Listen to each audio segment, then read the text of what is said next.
Lorsque vous pensez au dollar, à l'euro, au bitcoin, à l'Ethereum, vous pensez aux gains et aux pertes. Dans le sport, dans la vie, dans les relations et tout ce que vous voulez, quelque chose dans votre cerveau et votre corps doit en garder la trace. Avez-vous gagné? Avez-vous perdu? Qu'est-ce qu'une déception? Qu'est-ce qu'une célébration? Et je pense que l'une des découvertes les plus importantes de ces dernières années dans le domaine des neurosciences est que, si la molécule de dopamine est associée à la récompense, il s'agit plutôt de motivation et d'envie. Juste avant de rentrer dans le vif du sujet, assurez-vous de vous abonner à la chaîne pour ne pas louper les prochaines vidéos. Et n'oubliez pas de récupérer votre formation offerte pour découvrir 6 façons peu connues de générer des revenus passifs en cliquant sur le premier lien dans la description sous cette vidéo. Quand je dis que la monnaie commune est la dopamine, je veux dire que la molécule de dopamine, lorsqu'elle est sécrétée dans le cerveau, nous pousse à poursuivre des choses, à construire des choses, à créer des choses, à vouloir de nouvelles choses que nous n'avons pas encore. C'est un moyen d'évaluer où nous en sommes dans notre vie. Est-ce que nous allons bien? Ou est-ce que ça va mal? Et cela se produit sur des échelles de temps très courtes. Par exemple, est-ce que vous vous réveillez en vous sentant bien? Ou est-ce que vous vous réveillez avec un sentiment de faiblesse? Ou sur des échelles de temps plus longues, si vous êtes à la moitié d'un long diplôme, ou à la moitié de votre vie, comment allez-vous? Comment évaluez-vous cela? Eh bien cela a tout à voir avec la quantité de dopamine que vous avez libérée au cours des jours, des semaines et des années précédentes. Ce qui est cool, c'est qu'une fois que vous avez rendu ces processus conscients, une fois que vous avez compris un peu comment la dopamine est libérée et comment elle change notre perspective et notre comportement, alors vous pouvez réellement travailler avec elle. Cet exemple de la personne qui n'est pas motivée, qui ne peut pas se lever du canapé, qui ne veut rien faire, eh bien, c'est le problème. Il s'agit en fait d'un rat qui n'a pas de dopamine, mais qui peut quand même obtenir un certain plaisir en consommant des calories en trop, en consommant des médias sociaux. Et regardez, je ne juge pas, je fais ça aussi, n'est-ce pas? Faire défiler les médias sociaux. Si vous avez déjà fait défiler les médias sociaux et que vous vous dites « je ne sais même pas pourquoi je fais ça », vous ne vous sentez pas vraiment bien. Et je me souviens d'un moment, vous avez vu quelque chose qui était tout simplement cool, vous avez vu quelque chose en ligne, je me souviens que lorsque les TED Talks sont sortis, je me suis dit « c'est incroyable, ce sont au moins certaines personnes vraiment intelligentes qui partagent des idées vraiment cool ». Et puis maintenant, il y a comme un gazillion de TED Talks. Je me souviens avoir passé un hiver dans mon bureau lorsque j'étais un jeune professeur à nettoyer mon bureau, enfin, et à regarder les TED Talks en arrière-plan, pensant que c'est une bonne utilisation de mon temps.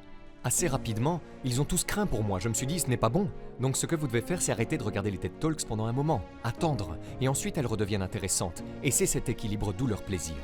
Et donc pour les gens qui ne se sentent pas motivés, le problème est qu'ils ne sont pas motivés mais ils reçoivent juste assez ou un excès de nourriture, donc ils reçoivent des petits coups légers d'opioïdes, et ça devient un système opioïde. Et si vous pensez aux drogues opioïdes par opposition aux drogues dopaminergiques, les drogues dopaminergiques rendent les gens enragés pour tout. Vous savez, les drogues telles que la cocaïne ou les amphétamines rendent les gens incroyablement tournés vers l'extérieur. Ils ne remarquent pratiquement rien d'autre que ce qu'ils veulent en plus. C'est très mauvais. Car ces drogues déclenchent une telle libération de dopamine qu'elles deviennent la récompense. C'est très circulaire. Seule la drogue peut donner autant de dopamine. Rien de ce qu'ils pourraient rechercher ne leur donnerait autant de dopamine que la drogue elle-même. Il y a donc ça. Et puis il y a les effets de type opioïde, qui consistent à se faire constamment plaisir avec les médias sociaux, les jeux vidéo, la nourriture ou quoi que ce soit d'autre. Jusqu'à ce que la motivation et le besoin disparaissent. Et c'est vraiment la nouvelle évolution de la compréhension de la dopamine et des neurosciences, à savoir que la dopamine elle-même n'est pas la récompense, c'est l'accumulation de la récompense, et la récompense a plus une sorte de propriété de félicité opioïde, qui elle-même n'est pas mauvaise si elle est endogène, libérée de l'intérieur. Mais lorsque nous restons assis là, comme le rat, sans dopamine, à nous gaver de plaisir, pour ainsi dire, on se retrouve avec quelqu'un qui se sent vraiment démotivé, et ses plaisirs ne fonctionnent plus pour chatouiller ces circuits de bien-être, et donc il n'y a aucune raison pour eux de sortir et de poursuivre quoi que ce soit. Et c'est une image assez sombre. Les clés sont donc de rechercher des récompenses, mais de comprendre que la recherche est en fait la récompense. Si vous voulez avoir des victoires répétées, la célébration doit être moins importante que la poursuite. Et c'est difficile à faire pour certaines personnes. Si vous pouvez commencer à identifier l'envie comme votre propre drogue interne, cette chose, la dopamine, est une source de motivation. Alors vous réalisez que capturer la récompense est merveilleux, mais qu'attacher la dopamine à la récompense est en fait un peu dangereux. Célébrer la victoire plus que la poursuite vous prépare à l'échec dans le futur. Et donc cela nous amène à ce qu'on appelle l'erreur de prédiction de récompense de la dopamine. L'erreur de prédiction de récompense consiste à s'attendre à ce que quelque chose soit vraiment génial, mais que ce ne soit pas le cas, ce qui fait baisser le taux de dopamine. Et maintenant que nous comprenons ce que nous savons de la dopamine, cela signifie que non seulement vous avez l'impression d'avoir perdu, parce que la fête n'a pas été aussi belle que vous l'aviez prévu, mais cela signifie également que vous partez d'un niveau plus bas, ce qui signifie que vous êtes moins motivé. Chaque fois que vous avez un tas de dopamine, et que vous êtes dans la poursuite, après avoir obtenu une victoire, maintenant cela peut être une victoire commerciale, une relation, une victoire de n'importe quelle sorte. Mais inévitablement, il va y avoir un renversement de la balance du côté de la douleur. Et ce côté douleur va toujours être un peu plus élevé que le côté dopamine. C'est donc ce que vous ressentiriez si vous poursuiviez un objectif comme la création d'une grande entreprise. Ça y est, la grande vente. Et puis il y a le « bon, et maintenant ?» Une sorte de déception. Maintenant, si vous attendez simplement et arrêtez de poursuivre la dopamine pendant un court moment, la balance commence à se réinitialiser. Le problème est que beaucoup de gens se lancent immédiatement dans la prochaine poursuite. Et alors ce qui se passe, c'est que la balance commence à rester bloquée sur le côté de la douleur. Un peu plus. Et très vite, aucune recherche ne vous permettra de ressentir cette envie et cette motivation. Alors, qu'est-ce que cela signifie en termes d'outils réels ? Eh bien, tout d'abord, si les gens peuvent faire ce que vous faites, ils seront dans une bien meilleure position dans la vie. Peu importe que ce soit à l'école, dans le sport, dans une relation, dans n'importe quel domaine de la vie, si vous pouvez commencer à enregistrer cette envie, cette friction et ce désir, ce niveau d'agitation presque faible, parfois un niveau d'agitation élevé, qui est le « j'essaie d'imposer ma volonté au monde d'une manière bienveillante », voulez-vous, c'est la dopamine.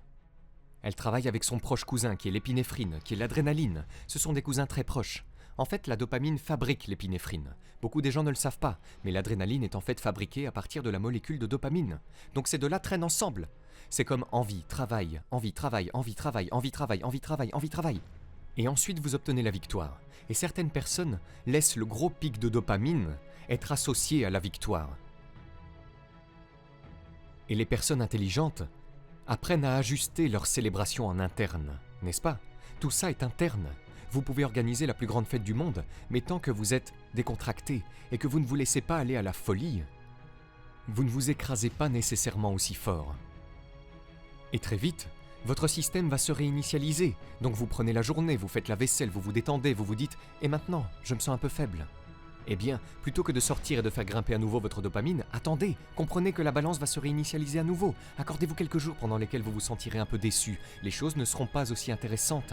Il sera difficile de déclencher cette grande libération, parce que vous venez de connaître un pic.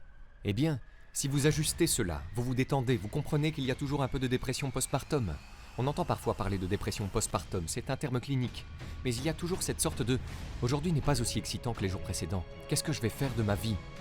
Mais ensuite, si vous laissez la dopamine recommencer à monter en puissance, alors ce que vous réalisez, c'est votre capacité à puiser dans la dopamine comme motivateur, et pas seulement à rechercher des récompenses de dopamine. Cela est infini, et je peux dire avec une grande certitude que c'est ainsi que vous êtes capable de construire une grande entreprise et de la vendre, que vous êtes capable de construire un podcast à succès et de le vendre, que vous cherchez constamment, parce que la recherche est la récompense. Et je pense que pour la plupart des gens, nous pensons que la récompense est la ligne d'arrivée. Et donc la clé est d'arriver à la ligne d'arrivée, d'entrer dans la zone d'en-but, mais pas de danse de la zone d'en-but. C'est juste comme « ouais, et maintenant je vais le refaire ». C'est vraiment la clé. C'est la clé pour le faire encore et encore. Et quand je vois de grands athlètes, ou des universitaires, ou n'importe qui, ou des musiciens, et qu'ils s'élèvent et s'écrasent, il est clair qu'ils ont perdu le contact avec la dopamine évoquée par la motivation. Si vous avez aimé cette vidéo, vous pouvez cliquer sur le bouton j'aime et vous abonner à la chaîne. Cela nous fera chaud au cœur. Vous êtes également libre de recevoir notre guide pour apprendre à générer vos premiers 200 € par mois sur Internet en cliquant sur le lien dans la description sous cette vidéo. Le tout gratuitement. À très vite.